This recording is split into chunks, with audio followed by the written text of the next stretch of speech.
With all of this AI-generated content and copyrightability, what legal or structural mechanisms, copyright, trade secrets, and licensing, are you seeing that are proving most effective in protecting the value? Sure. So with that, we're seeing clients blend and use a number of different strategies to protect their intellectual property. I just want to go back because this came out before, this was a dispute that came out before AI was in the mainstream, and it kind of has served as a guiding principle as far as the copyrightability of certain content. Does anyone ever remember seeing the picture of the monkey who took a picture of itself? Well, there was a huge fight. PETA got involved and others, indicating, there were arguments that the monkey should be able to own the copyright, and there were arguments that the owner of the camera should own the copyright. Like, there's a lot of legal arguments, and ultimately the courts came down that the monkey is not human.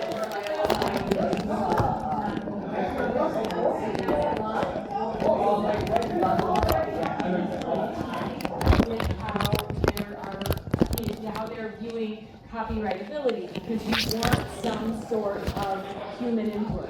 So are we seeing copyrights still being filed? Yes, but there's caveats. So first, one area of protection that's becoming a little more robust is trade secrets. And that's because how long does a trade secret last? Possibly forever, right? I mean, think Coca-Cola. No one has figured out how to reverse engineer that, right? And so that's an incredible, if they had patented, we already know it, and there'd be 50 other companies creating the soft drink, right? So they use trade secrets if they can protect it that way. And like with software and coding, you can actually file a copyright application as long as there's human input, right, in what is being created. There are ways that you can file it and still have a designated trade secret. So you see trade secret protection. And also you see a lot of licensing and contracts. So we've seen, especially from a lot of our larger corporate clients, concern about this. And so what they've started to do, they've actually started to change up their employment contracts. So that if you're employed by, company X, you have various restrictions on how you can access AI, and also to the extent that they allow you to access AI, you have to clearly document what human input you've put into the AI initially generated content. So that's something that they're doing. We're seeing more and more NDAs coming into play. And then we've seen a lot of restrictions, especially in the patent world, because what happens, when you go on to the OpenAI, ChatGPT, or whatever platform you want to, you're essentially sharing it with the cloud and the rest of the world. So many companies, some of our biggest innovators in the entire world, had said to all the employees, the engineers, all the creatives, absolutely no use of AI at all. Wow. We're starting to see them moved into a closed AI model, Right. and many of our clients are now doing that, but it's been an incredible transformation as we've seen this over time. To your point, NDAs are flying left and right. I've signed so many I can't keep track. That's why I'm a lawyer to help me keep track of it. But it is true, everyone wants their vision, their innovation protected. And to what do you share the early phase before the NDA and then what comes post? But you are seeing a lot more of that. And it again is to protect everybody involved. So I'll turn it over to you, Jean-Marie. A fun question about just digital likeness. How do we think about valuing an athlete's digital likeness in an AI-driven world? I think licensing. Let's take a cake, right? Let's take a cake. You have the ingredients. You have the model. That's the recipe that you have to know exactly what to do to get the cake. And if someone is using my data, I engage with that you create or whatever data type of data it is. So as an athlete, I should see where my rights are. I think that's in the data that the platforms are collecting to build the cake. That means whatever intelligence solutions that they are building, they use my data. So I think the question is how to license this, you know? Because let's say, okay, we think we have $1 in the ecosystem. If with licensing, the athlete can get a part of it because his data is being used to train models. I think licensing should be the key for athletes. Very interesting. I know, sir, you have a question. We have like one more panel question and then we'll open it up. Is that okay? Sure. Okay, so I know the last one's for you and I'm in just checking time, which is why I'd like to leave it open. So we'll do a fun question too to see where your brain is on investment. So if you had to deploy 50 million into AI and sports and IP today, where would it go? And where would you not invest? Okay. So if so there are like various angles where I can come into this. So yes, so AI has definitely made things a lot more interesting when it comes to investments in sports. Investment in sports are generally there's usually been like a high risk and high return when it comes to investing in sports, but then now because of AI coming into the picture and different IPs, like it's just a lot more easier to monetize on that based on segmentations. So I would invest in with AI companies who are actually trying to unify the platforms with different data sources when it comes to getting our fan data, because the data, like if they're segregated, doesn't make any sense. So investing in those tech companies who are working on the data infrastructure would be a good place to start with. And then also when it comes to evaluating deals for franchisee ownership, my playbook would be if those franchisees are at the league level, if those leagues are very early on when it comes to broadcast renegotiations, because then we have ample time for the next cycle where they tend to either withdraw or renegotiate that broadcast rights. And then I would also look at if the franchise has limited expansion. And at the same time, I would also look at if there are any media deals in the pipeline for that particular franchise which are coming up, or they have any sort of, let's say, the Kansas City team with the soccer league, so they just got a stadium in their name and they exclusively open a stadium for women, which is very commendable.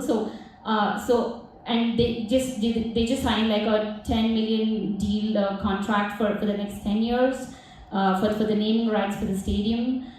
So these are all positive signs for investment in that particular franchisee, because it all goes back to the popularity then.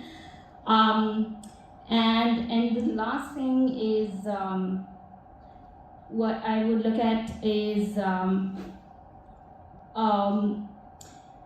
of course like the biometric performance, the proprietary data which comes with that, because most of like nearly only about 4% of data in sports science has been like research. There's so much more research which is a black hole out there, and same goes with like men's physiology too.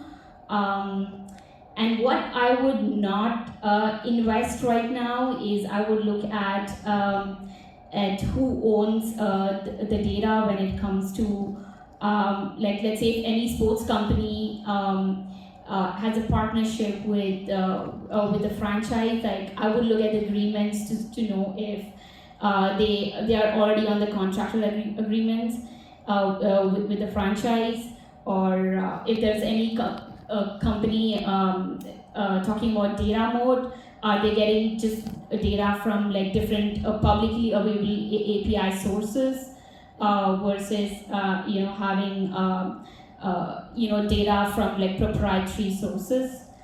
And yeah, I mean, of course, like I'll be more cautious about AI generated content because the ownership, again, it's a very murky space out there, like she pointed out. So yeah. Well, thank you so much. So I wanted to turn it over to the audience for questions. Yes, please. Okay, just what the expert said and what Elizabeth said. The problem is what you say is very rarely useful. That you said if it is AI, you cannot have a patent and you cannot have anything because it's AI, and AI is not a human. But in reality, it never happens. For example, I teach for the University of Miami and I record my lectures. But in order to get rid of my accent and to improve my teaching, I ask AI every time I teach something. I ask, say, ChatGPT rather than AI. Everybody heard about ChatGPT. Most people don't know what AI is. To repeat what I said. And then I listen to ChatGPT and I discovered that invariably every time after ChatGPT reviews what I said and says it a lot better, it also, besides the hallucination, it also explains to me and teaches me how to teach better, and then I have to comment about something that I didn't say. So the output eventually is the AI output, and also I'm using textbook that is by the publisher, and the test bank by the publisher, and I show the slides of the publisher, and the results is a mixture of a video of the AI, my original stuff before the AI, and then after the AI, plus the rights of the publisher of the textbook and the test bank and the quizzes that I'm using in my class, which I broadcast. So, and my contract from 45 years ago at the University of Miami didn't even had anything to do with it. And it's totally irrelevant when it comes to AI. So it's a whole, like you just said, it is all such a mixture that I don't want to have to deal with attorneys and from the publisher and the university and others, and my own intellectual property. It's a nightmare that by the time it is resolved, I'll be dead.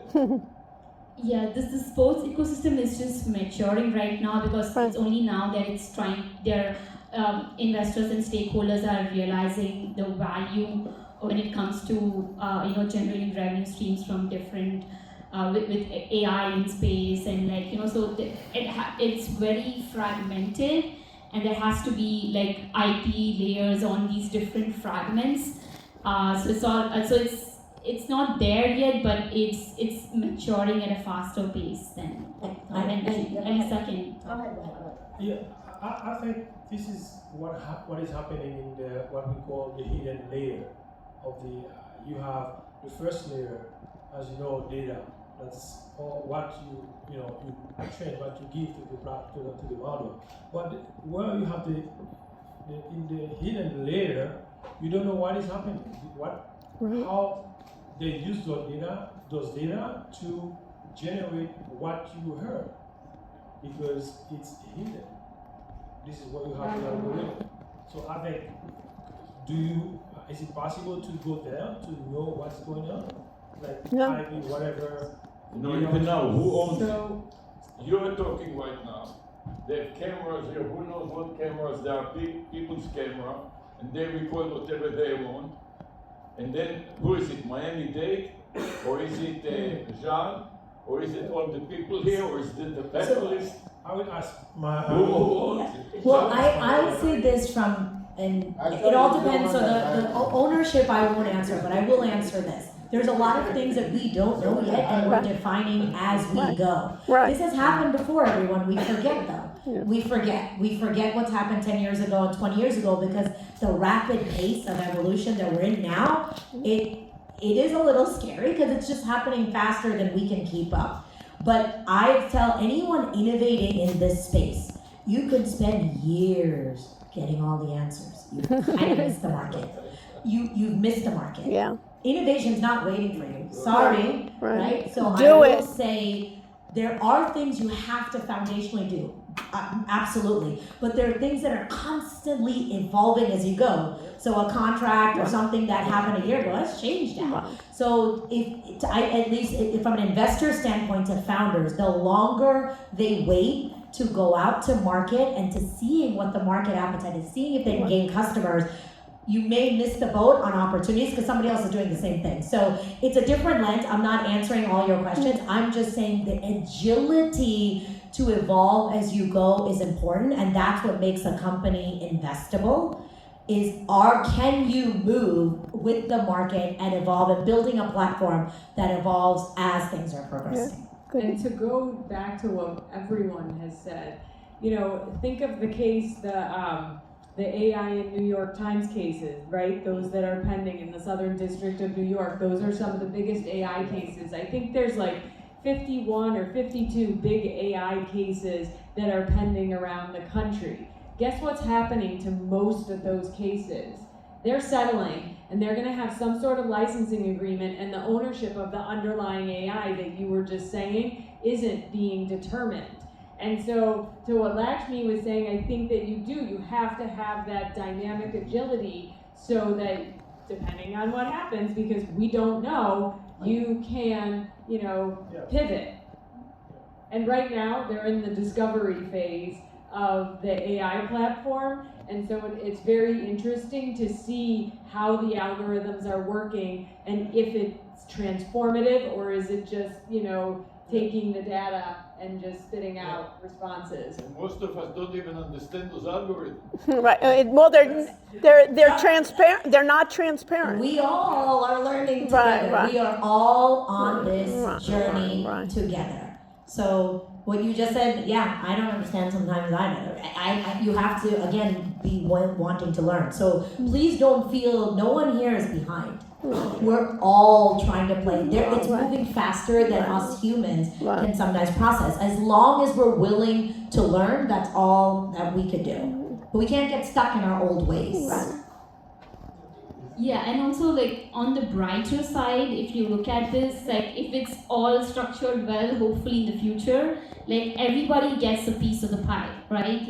Whether it's the league, or it's the AI company who's generating the content, or if it's the broadcaster who is saving cost on generating this AI content, or if it's the athlete who's with their NIL generating revenue from that. So everybody might get a piece of a pie from that, right? So it's on the brighter side. The pie is being split a lot. Yeah, exactly. That's true. If you take the music industry, the artists represent only 15%. So that's also a question. I say, would you rather have a piece of a pie or a whole pie? Right? No, because a lot of people don't want to split the pie. There's so many people involved in everything, especially when it comes to a deal. There's so many players.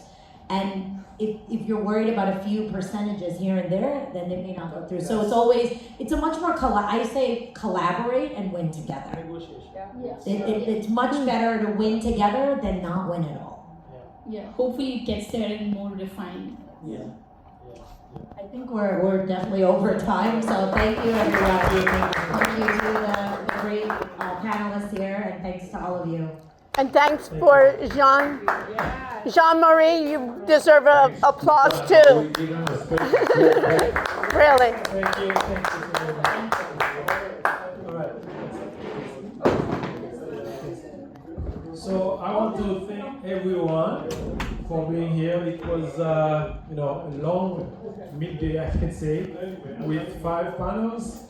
Did a good job. Thank you. Watch me for the support. She was there at the beginning, from I can say the beginning to now, and thank you so very much. No, thank you. But Jean-Marie, you are a forever educator, and you do so much to serve the people of all communities and bringing this together. So truly thanks to you for this opportunity.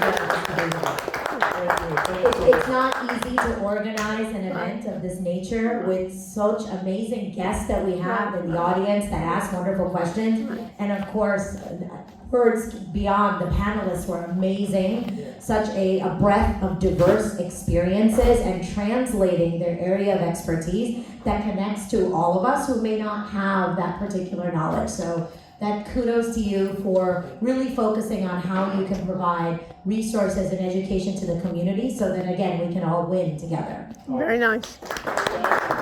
Thank you so very much. So see you next time. See you. Bye. Thank you. Back to the office. Where's you in Palm Beach? Where are you in? Fort Lauderdale. Fort. Okay. Good luck on the traffic. And just drivers down here. Really? What? Drivers in South Florida are just And it's getting worse. No, the traffic is getting worse. What do you teach? I teach AI, machine learning. Also, I'm with medical school too, health informatics. So I do translational research. Nice. Right. So we're doing a lot. So we do a lot of. I work with basically the medical folks in the medical school and bringing their research to product. Well, I assume that you're, like my husband does a lot. What? In medical research. What's he? Physician, but nephrology. Oh, really? Yeah, I work with some. I work with some of the folks in nephrology. Right. Where is he? They've just grown their practice like no way. Right. It's national now. Uh-huh. The research arm. So they have just tons of, because they have so many patients. Right. They can put into studies. Yeah, and then you can put into studies, and then you can get it really nationally, globally. It's interesting. Yeah. More data. So where does he work? Everywhere. What? No. He's at, I mean, he's on at a collection hospital. Okay. But I would say his last name is not mine. Oh yeah. But he's at Broward Health Authority. Okay. Because he also does a lot with it. I do education, like with law. Education. He does like the residency and the fellowship. Chips. Yeah. That's work. Okay. Nice to meet. Yeah. So yeah, you can.